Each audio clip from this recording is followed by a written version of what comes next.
하나님 말씀 보겠습니다. 마태복음 17장 1절로 8절 말씀입니다. 8절은 우리 다같이 읽도록 하겠습니다. 신약성경 28페이지가 되겠습니다. 신약성경 28페이지 다 찾으신 줄 알고 제가 먼저 읽겠습니다.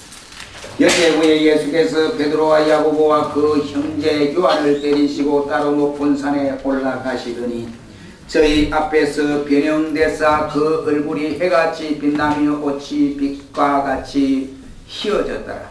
때에 모세와 엘리야가 예수로 더불어 말씀하는 것이 저희에게 보이거늘 베드로가 예수께 여짜와 가로되 주여 우리가 여기 있는 것이 좋사오니 주께서 만일 원하시면 내가 여기서 초막셋을 짓되 하나는 주를 위하여 하나는 모세를 위하여 하나는 엘리야를 위하여 하리다.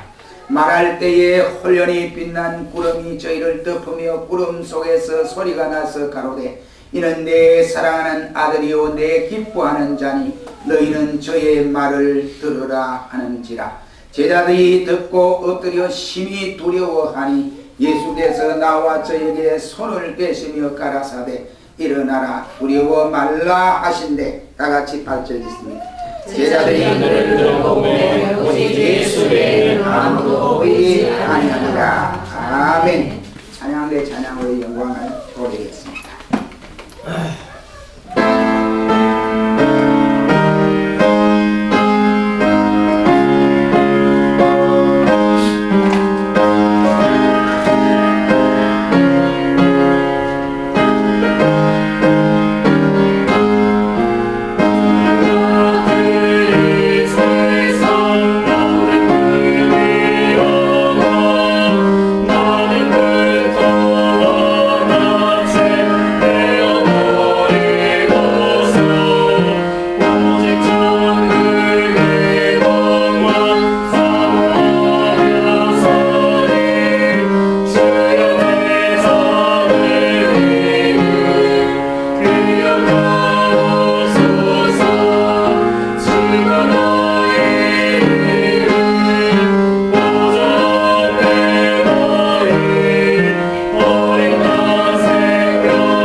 말씀을 통해서 이 시간에는 오직 예수 외에는 라는 말씀으로 잠시 은혜를 받기를 원합니다. 예수님의 지상의 시해 가운데 보면 놀라운 사건들이 일어난 것이 한두 가지가 아닙니다. 한마디로 표현을 하면 가득 찼다 라고 이렇게 표현할 수밖에 없습니다. 그런데 그 중에 하나를 우리가 손을 꼽으라고 하면 오늘 봉독한 본문 말씀에 나타난 변화산에서 예수님이 변화된 모습을 제자들에게 보여주셨다라고 하는 내용의 말씀이라고 할 수 있습니다. 예수님이 땅 위에 계시는 동안에 그가 하나님이면서도 하나님의 의미하시고 영광스러운 모습을 어느 누구에게도 보여준 일이 없습니다. 오늘 봉독한 본문 말씀에 보면 변화산 혈문산에서 바로 베드로와 야고보와 요한에게 예수님의 변화된 모습을 보여주는 모습이 오늘 봉독한 본문 말씀에 기록이 되어져 있습니다. 그것은 바로 가이사랴 빌립보 지방에서 베드로가 주는 그리스도시여 살아계신 하나님의 아들입니다 라고 고백을 한 후 6일 만에 이러한 역사가 이루어진 모습을 보게 되는 것입니다. 그리고 저들은 헬몬산에 기도하러 예수님이 데리고 가셔서 세 제자에게 이러한 사실을 보여주었습니다.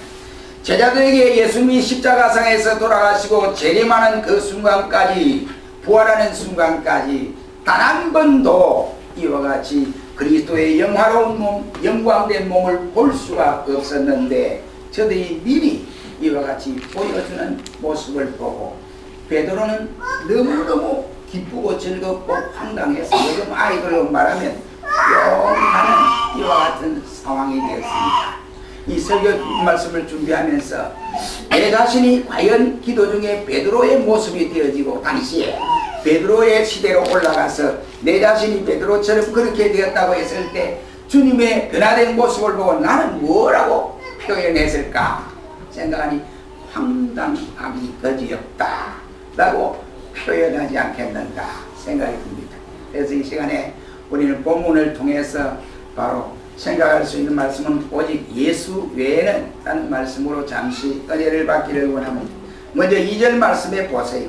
변형된 주님의 모습을 볼 수가 있게 됩니다. 저희 앞에 변형되사 그 얼굴이 해같이 빛나며 꽃이 빛과 같이 휘어졌더라 그 말씀을 합니다. 지금까지 예수님은 사람으로서의 제자들 앞에 계셨는데 하나님이면서도 하나님의 이와 같이 의미하시고 하나님의 영광이 확실하게 내가 하나님이다 하고 확신이 저들에게 점을 확 찍을 수 있는 이러한 무엇을 보여주신 이런 기사와 이적 외에는 다른 형편으로 몸이 변화됐다든지 이러한 현상으로는 보여준 일이 없습니다.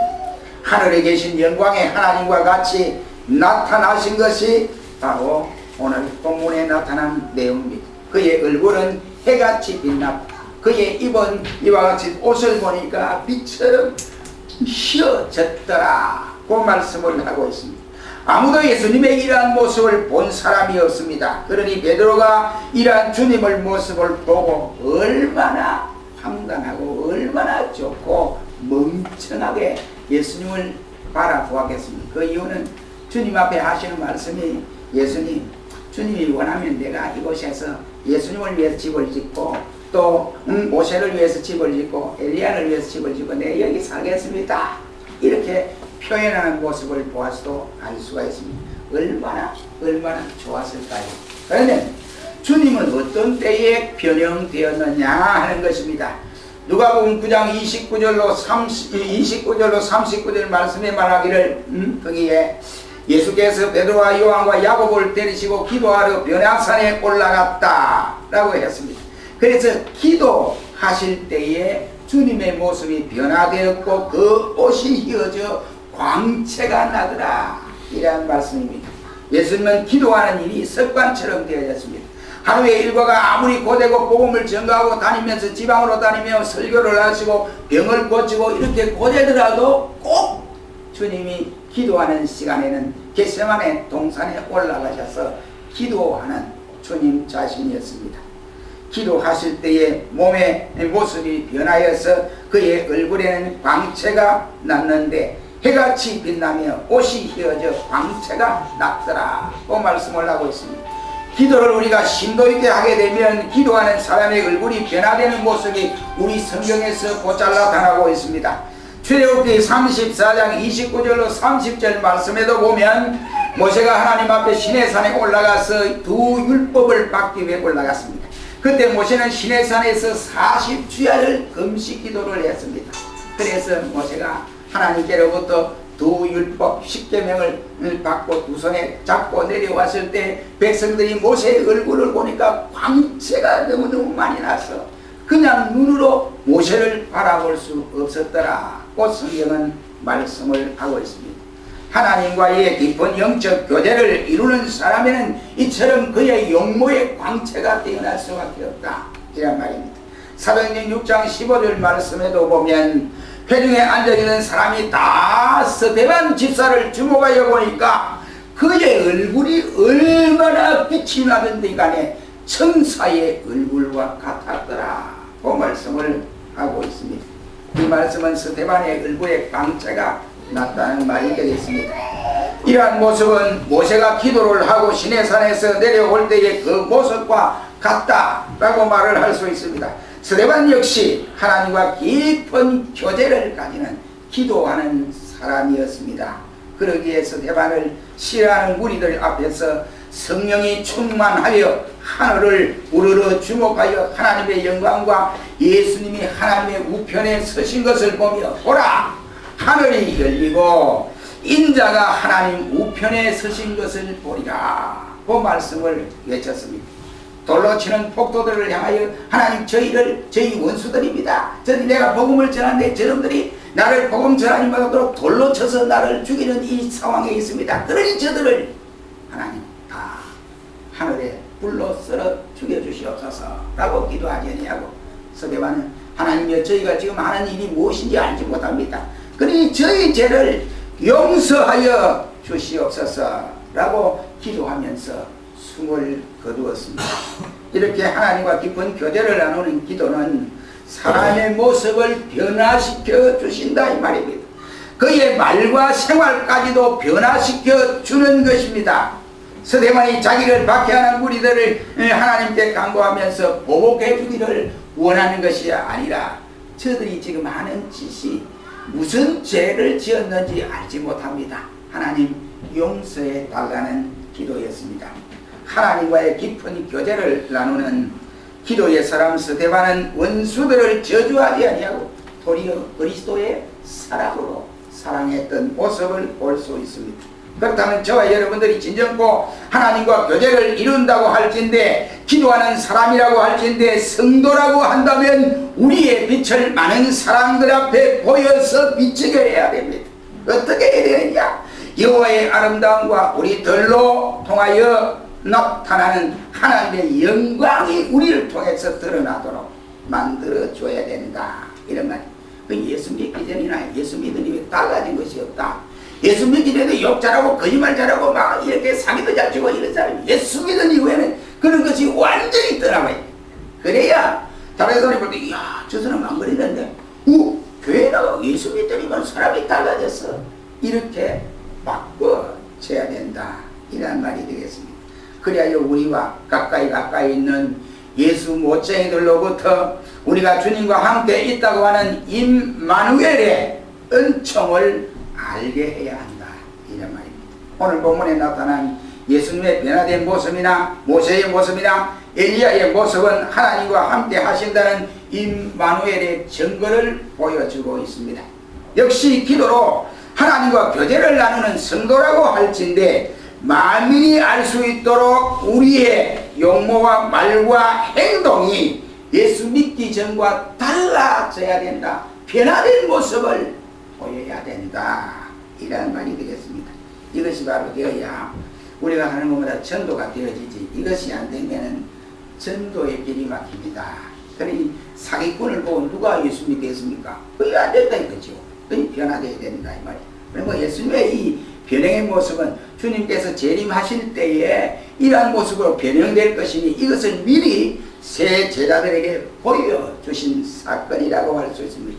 주님의 얼굴이 해같이 빛나고 그의 입은 옷이 빛같이 하얗게 빛나졌더라고 했습니다.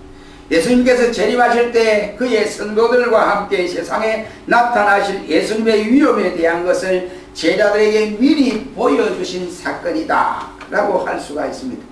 베드로는 변화산에서 예수님의 변화된 모습을 고백하기를 베드로후서 1장 6절 말씀에 말합니다. 괜히 내가 만들어서 주님의 그리스도의 능력과 강림하심을 너에게 그냥 거짓말로 말하기 좋게 하기 위해서 너에게 한 것이 아니라 내가 본 그대로 너희에게 그대로 전하는 것이니라 그 말씀을 하고 있습니다. 변화선에서의 주님의 모습은 미리 제자들에게 주님 재림 때의 모습을 보여준 것이다 라고 할 수 있습니다. 예수님께서 첫 번째 세상에 오실 때는 베들레헴 한 마구간에서 초라하게 이와 같이 강보에 쌓여서 아기로 태어났습니다.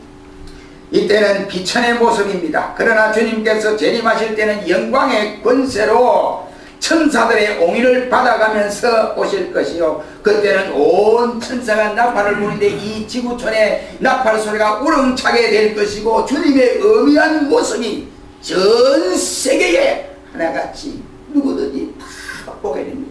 그래서 요한계시록은 각인이 눈이 그를 보고 찌른 자도 볼 것이고 누구든지 다 그러한 주님의 모습을 보게 된다라고 말하고 있습니다. 그때 영광 중에 오신 주님은 어떻게 하시느냐? 세상을 심판하실 심판주로 오시게 됩니다. 살아있는 사람은 물론이고 죽었던 사람들도 다 부활하여 우리가 행한 대로 심판을 하겠다라고 말씀을 하고 있습니다. 이때 원수들의 세력은 다 파멸되고 말게 됩니다. 믿지 않은 자는 영원히 멸망하게 된다라고 말씀을 합니다. 그때는 이 세상도 불에 타서 부러지고 체질이 뜨거운 불에 녹아지고 새하늘과 새 땅이 임하는 새로운 세계가 펼쳐지게 된다고 성경은 우리에게 말씀하고 있습니다. 그러나 구속함을 받은 성도들은 하나님 나라로 인도되어 간다 라고 말씀을 합니다. 주님과 함께 영원토록 천국의 복락과 영광을 함께 나누게 됩니다. 우리 찬송가 221장에 후렴에 보면 길이 살겠네 나 길이 살겠네 저 생명가에 살겠네 저 생명가에 살겠네 하고 찬송의 가사가 이어져 있습니다. 그렇다면 이런 일들이 실제로 일어날 것인가 하는 것입니다. 어쩌면 믿을 수 없는 사건들처럼 보여지기도 하는 것입니다. 주님의 초림 당시에도 당시에 사람들이 말하기를 우리 성경에 예언한 대로 믿을 수 없는 것처럼 들려졌습니다. 예수님이 이 땅에 태어나는데 동정녀의 몸을 빌려서 이 땅에 태어나신다 라고 말할 때 어느 누구도 그 있을 수 없어 라고 저들은 믿지 아니한 사람들이 많았습니다. 그러나 분명히 예수님이 이 땅에 초림으로 오실 때 그 사건들이 실현되어지고 말았습니다. 그때처럼 오늘의 이 세상에도 예수님이 재림의 사건이 반드시 와야 되고 와야 될 사건입니다. 그 이유는 성경이 그렇게 기록이 되어 있기 때문에 그렇습니다. 문제는 영광스럽게 오시는 예수님을 저와 여러분들이 맞이할 준비가 되어 있느냐 하는 것입니다. 바로 마침 찬송가 162장의 가사처럼 1절의 가사처럼 신랑 되신 예수께서 다시 오실 때에 맞이할 등불이 준비되었는가 하는 사실입니다. 주님이 영광스럽게 나타나실 때에 주님을 맞이할 준비가 다 되었느냐 이런 말이에요. 지금 이 시간에 주님이 우리 앞에 오신다고 한다면 천사들의 우렁찬 소리와 함께 나팔 소리와 함께 오신다고 한다면 우리가 주님을 맞이할 아멘 예수여 오시옵소서 이러한 준비가 되어 있느냐 이런 말이에요. 만약 그렇지 않다면 우리 스스로 준비하는 하루하루를 사시기를 주님의 이름으로 축원합니다. 아멘. 축원합니다. 아멘. 두 번째는 3절 말씀을 보십시오. 오늘 본문 3절에 때에 모세와 엘리야가 예수로 더불어 이 말씀하시는 것이 저희에게 보이거늘 라고 말씀을 하고 있습니다. 모세와 엘리야의 모습이 달라진 모습으로 나타나 보여지고 있습니다. 모세와 엘리야의 나타남의 의미가 뭐냐 이겁니다. 왜 하필이면 기도하는 변화산에서 헬몬산에서 예수님의 변형된 모습은 우리가 이해를 한다 할지라도 엘리야와 모세의 변화된 모습을 왜 보여주었을까 하는 것입니다. 이 말씀은 육체의 부활 영생에 관한 것에 대해서 확실하게 증거하는 내용이다 이런 말이에요. 우리가 분명코 주님 재림할 때에 우리의 육체가 부활할 것을 말씀하고 우리는 영원히 죽지 아니한다 하는 사실을 우리에게 깨닫게 합니다. 엘리야가 살아나고 모세가 살아나서 육신을 입고 그대로 나타났습니다. 그때 베드로와 야고보와 요한은 모세와 엘리야가 그리스도와 함께 영광 중에 뚜렷하게 나타난 것을 보았습니다. 모세와 엘리야는 육체의 형상으로 나타나 보였습니다. 제자들은 모세와 엘리야가 우리 주님과 말씀하시는 것을 똑똑히 들었습니다. 그 당시에 모세는 모압 땅에서부터 벳볼이라고 하는 맞은편 골짜기에서 그는 이 모압 땅입니다. 그 골짜기에서 장사 지낸 바 되었습니다. 그래서 그 시기를 따지면 1500년 전에 있었던 사건입니다.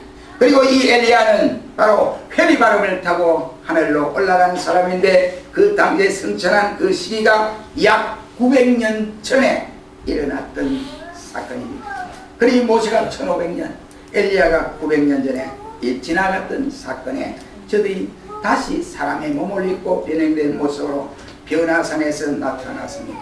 베드로와 야고보 요한은 모세와 엘리야가 살아있는 것을 눈으로 똑똑히 보았습니다. 그렇다면 혹시 우리들 중에 사람이 죽어서 바로 장사 지내면 육신은 흙으로 돌아가네. 뭘 살기는 뭘 살아? 부활은 무슨 부활이야? 하고 믿지 못하는 사람이 있습니까?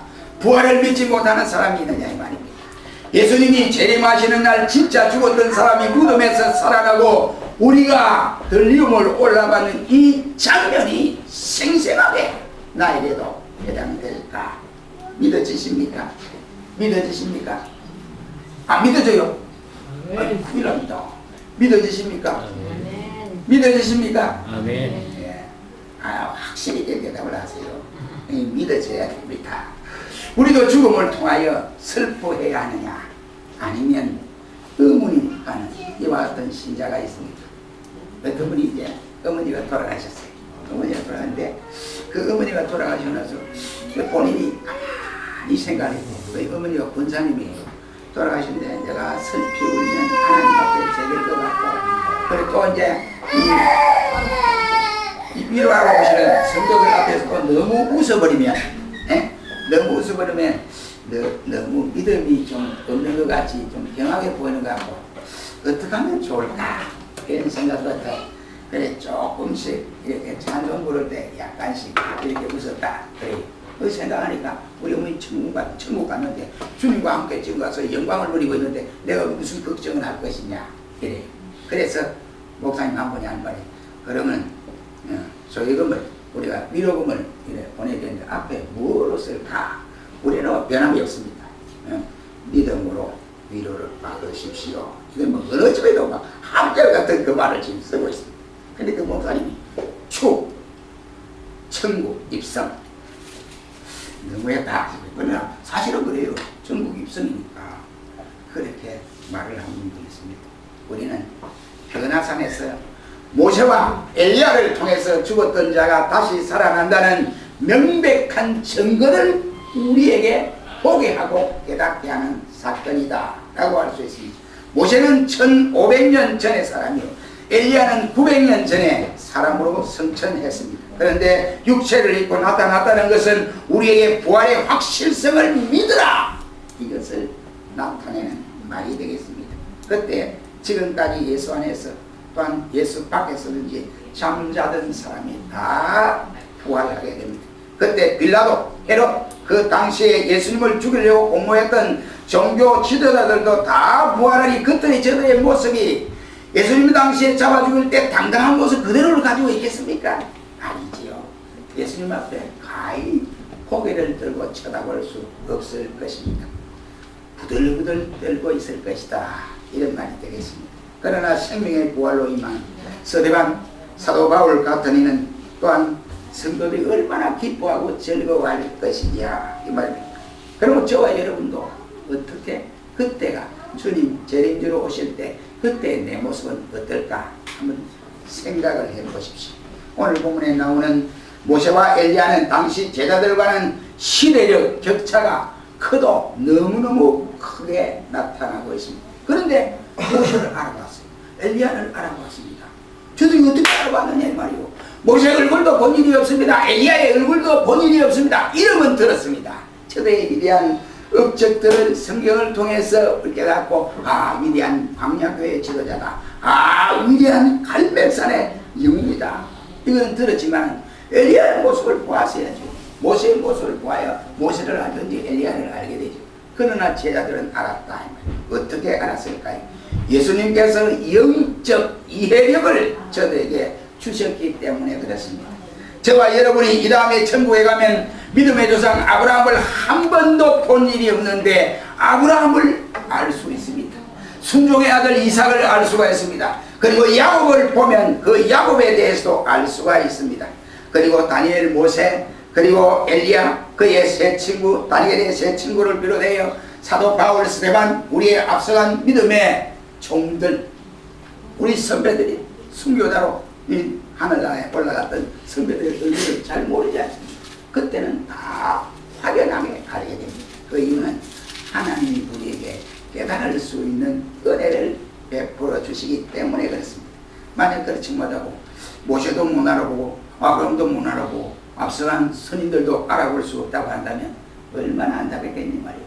예, 그렇죠. 그런데 하나님이 우리에게 깨닫게 하여 알게 하신다. 그래서 만나는 겁니다. 이러한 앞서간 선인들을 만나는 게 되는 것도 기쁜 일인데, 더욱 기쁘고 기쁜 일은 누구냐? 주님과 함께 찬양하는, 이러한 주님을 만나는 이러한 일이 되어진다 이 말이에요. 그때 예수님 만났을 때 여러분 보십시오. 예수님 얼굴이 요즘 뭐 교회에 걸려있는 예수님 사진처럼 그렇게 참 미남인지 아니면 추남인지 그때가 한번 대조를 해보십시오. 그리고 우리 성경은 이사야 53장에 말하기를 그렇게 그림처럼, 요즘 교회에 붙여놓은 그림처럼 예수님이 그렇게 미남이 아니에요.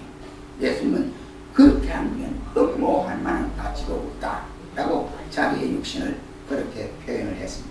아무튼 그때 가서 우리가 한번 예수님 잘생겼나 못생겼나 실물을 보게 될 것입니다. 그러므로 우리는 찬송가 85장 1절 말씀처럼 구주만 생각을 해도 내 마음이 즐겁거든 주의 얼굴 배울 때야 얼마나 좋으냐. 예수님 생각하고 내가 주님 앞에 간다, 이것만 생각해도 기쁘고 즐겁고 감사한데 예수님 얼굴을 본다고 하니까 얼마나 좋고 얼마나 즐거우냐 이런 말이에요. 그 다음에 마지막으로 8절에 보면 오직 예수 외에는 크게 보이지 않더라 이 말입니다. 베드로는 모세와 엘리야와 같이 계시는 예수님 앞에 주여 당신이 원하시면 내가 이곳에서 초막을 셋을 짓고 하나는 예수님을 위해서, 하나는 모세를 위해서, 하나는 엘리야를 위해서 짓고 여기서 살겠습니다 라고 말을 했습니다. 그때 호련히 하늘에서 구름이 덮이면서 이는 내 사랑하는 아들이요 내 기뻐하는 자라 너희는 저의 말을 들을지어다 라고 하는 음성이 들려왔습니다. 여기 모세는 큰 잘못을 저지르게 됐습니다. 베드로는 큰 잘못을 저지르게 됐습니다. 그 이유 뭐냐? 바로 베드로는 마치 예수님과 모세와 엘리야가 바로 세 사람이 모두 동등한 것처럼 생각을 했습니다.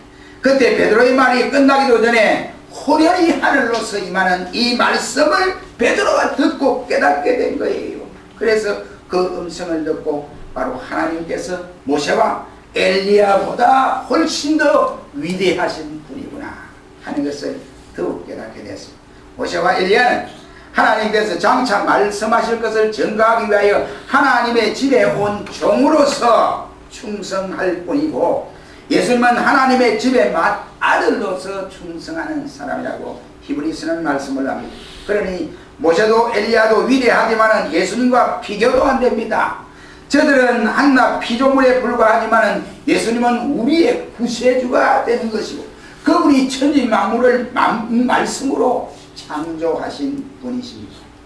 예수님은 하늘에 있는 자들과 땅에 있는 자들과 땅 아래에 있는 자들이 이 모두가 그의 이름 앞에 무릎을 꿇어야 하는 최고의 높은 이름이요 또한 우리의 구주이시지만 모세와 엘리야는 바로 예수님 앞에 무릎을 꿇어야 하는 우리와 똑같은 성정을 가진 사람입니다.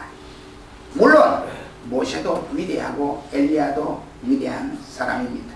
그들 역시도 예수님으로 말미암아 구원을 받아야 할 사람이고 그리스도만이 자신들의 구주로 생각되어야 할 죄인들이요 오직 예수님에게만 영광을 돌려야 할 사람들입니다. 사람이 아무리 위대하고 훌륭하다 해도 여전히 바로 인간일 뿐입니다. 선지자들이나 사도들이나 교보들이나 종교 지도자들, 순교자들 모두가 구주를 필요로 하는 죄인들이다 이런 말. 이것을 안 이후에는 모세와 엘리야가 보이지 않고 예수님만 눈에 크게 보였더라고 말씀을 합니다. 모세와 엘리야는 온데간데 없어지고 오직 예수님만 계셨더라는 말입니다. 오직 예수 한 분만이 하나님 아버지께서 사랑하시고 기뻐하는 아들이다 이 말입니다. 오직 예수님만이 다윗의 열쇠를 가지신 분이요 그분이 닫으면 이 지구 전에 어느 누구도 열 사람이 없고 그분이 열면 어느 누구도 닫을 사람이 없으신 분이시다 이 말입니다. 그분만이 인간에게 구원을 주시는 메시아이다 이런 말입니다. 사랑하는 성도 여러분, 그렇다면 여러분의 눈에는 무엇이 크게 보이시던가요? 재물의 특대를 받은 부자가 눈에 크게 보입니까? 아니면 지식의 특대를 받은 학자들을 여러분의 눈에 크게 보입니까? 아니면은 바로 신체의 특대를 받은 건강한 사람들의 모습을 보고 그들이 여러분의 눈에 크게 보입니까? 아니면 사회적인 특대를 받은 권력층의 눈에는 바로 자기들밖에 안 보여요. 그럼 우리는 어떻습니까? 우리의 눈에는 무엇이 크게 보이더냐 이런 말입니다. 아람 군대 장관 나아만 눈에는 이스라엘도 선지자도 하나님도 보이지 않았습니다. 그런데 그런 시절이 지나고 그가 엘리사 선지자를 만난 이후에는 이스라엘도 보여지고 선지자도 보여지고 하나님도 크게 보여졌습니다. 그렇다면 여러분의 눈에는 무엇이 크게 보이십니까? 예수님만 크게 보여질 수 있기를 주님의 이름으로 축원합니다. 기도하겠습니다. 전능하신 하나님